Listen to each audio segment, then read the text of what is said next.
You've heard about the recent controversy over Saudi Arabia being accused in the murder of Jamal Khashoggi in Turkey.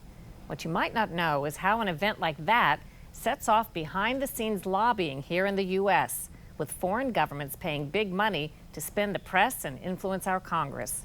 Lydia Dennett with the Watchdog Project on Government Oversight has been looking into Saudi lobbying.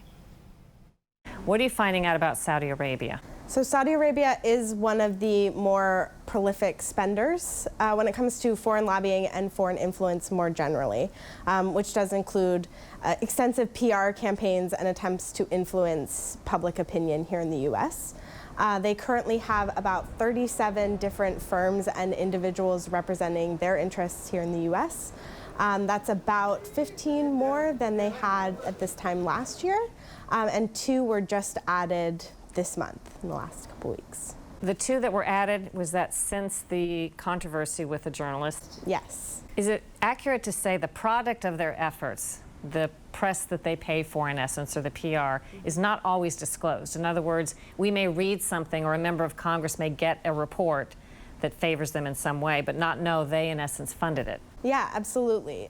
When you're looking at some of the specific activities Saudi Arabia has done, how do so-called think tanks figure in? So Saudi Arabia, back in about 2014 or so, was one of the biggest funders for a number of prominent DC think tanks. Millions and millions of dollars a year in grants to do work and reporting on the Middle East. These think tanks are considered experts in the topic of Middle East policy, and they are often invited to meet with policymakers or testify on the Hill and share their policy recommendations. And because think tanks are not required to disclose who funds them, it can be difficult to know if the products that they're promoting are as unbiased as they may seem. In terms of cash, how does Saudi Arabia figure or compare to other foreign countries that are putting a lot of money into influencing our opinion here? So Saudi Arabia is one of the biggest spenders when it comes to foreign lobbying. According to documents filed with the Department of Justice, they are in the top 10 of countries that spend the most on foreign influence here. I believe they're number 7. And this year alone, they've spent at least $8 million trying to influence U.S. policymakers and public opinion.